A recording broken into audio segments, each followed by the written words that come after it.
Hey guys, you're watching Motor69 with me Manjunath. So today in this video, let us know about Splendor Plus. Once it was like Splendor was an affordable and best bike in the market, but now it is slightly expensive. Can it justify its pricing is what we will be seeing in this video. So let us begin this video without any delay. Splendor Plus has been following very simplistic design right from its birth. From front you see a simple visor with a boxy headlamp unit integrated with it. Along with this are huge indicators which makes up Splendor's identity. From the previous generations, if you observe, there is a slight modification that has been done on the Splendor, but it's not quite evidently visible. But there are slight modifications that have been carried out generation to generation, but the bike, the styling of the bike is kept such that it looks fresh as well as it looks like the previous one. From the side, the bike is not so lengthy, but everything is integrated perfectly.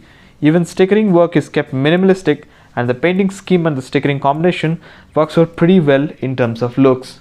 Now if you observe the stickering scheme of the Splendor bike, the black is kept as the base color upon which the colors have been varied, of the graphics have been varied, by which you get a lot of different color schemes of this bike. From the rear we can see boxy tail lamp, and this tail lamp design is simple yet very clear. No LED elements can be found on this bike, which according to me the price is slightly not justifiable. Below tail lamp is mudguard and reflectors provided. Coming to the seat is flat and not step up one and very comfortable to sit, and even cushion is set right for the seating.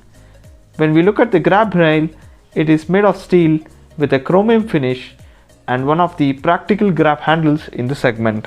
Now the grab handles, if you observe the CD110 and the Splendor, almost identical grab rails you get. These are practical grab rails. You can just place a box and mount the box on it, or some any other items. If you want to mount on the bike, you can mount using this grab rails, and it is in fact a very practical grab handle. Switches on the handlebar are basic and the quality is okay. This bike does not feature kill switch unlike that of the CD110. Instrument cluster is fully basic analog system. It has speed, fuel gauge and other necessary indicators.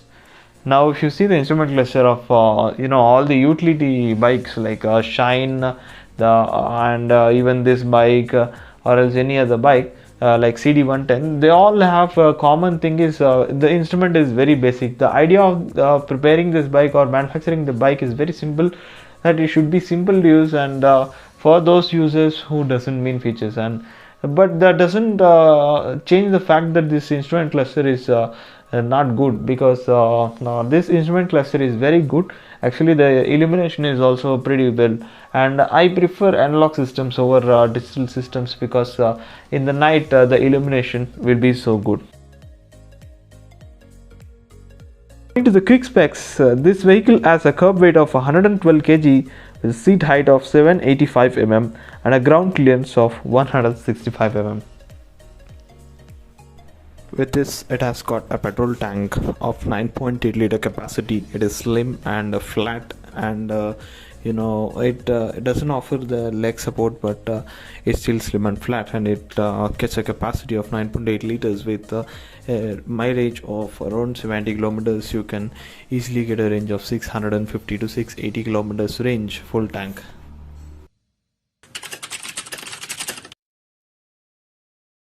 Now this is powered by 97.2 cc air-cooled engine which produces 7.91 bhp power and 8.05 Nm torque. Now one should not underestimate the engine looking towards the cc. It has got ample power and the pickup of the bike is also equally good. It also gets kickstarter available with 4-speed manual gearbox. Gear shifting is smooth and hassle-free. The power and the torque figure really suits for the city condition very well. This bike can also be used for commercial purposes. Now as I mentioned earlier regarding the grab rail, so you can carry loads in this bike. Actually this is especially used in India for carrying loads like TVS XL. So this is similar bike where people carry load. Apart from that, the engine has more than sufficient power and torque. So bumper to bumper traffic, I think this bike can make your things really lighten up. So I think the engine and the performance with the gearbox four shifter, I think that is also pretty well. Before knowing about the brakes, let us know the dimensions of the tires.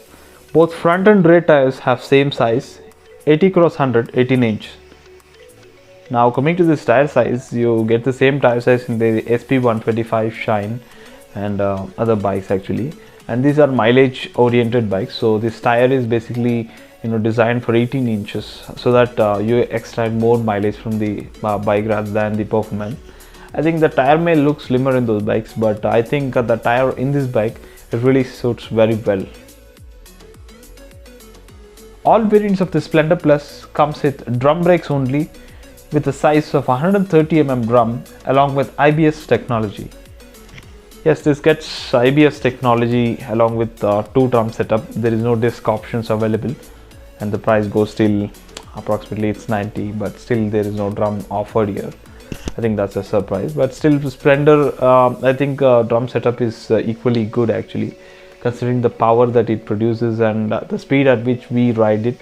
I think the power is sufficient. The braking power is more than sufficient for this bike.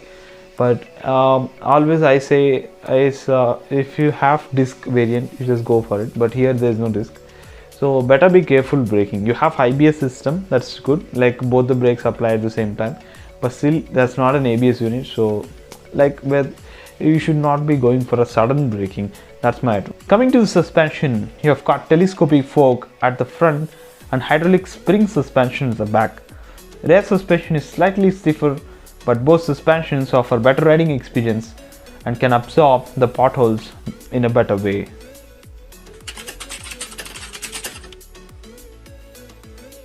To the variants, we get 4 different variants and the pricing is displayed on the screen.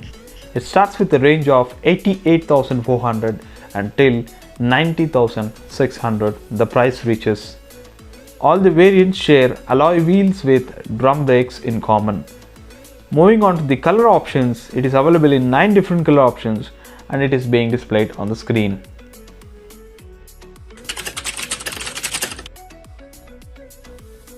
This bike has advantages like simple design, easy riding, lightweight, mileage and less maintenance, but still offers basic features with no disc brakes, which could have been improved. X6 variant gets fully digital instrument, but it is slightly expensive. For city and mileage purpose, this bike is a perfect match and is also a popular family bike. With this, I am going to end this video today. Any doubts, comment below and also like this video. If you haven't subscribed our channel yet, please feel free to subscribe our channel and press the bell button icon. We'll meet you in the next video. Until then, goodbye.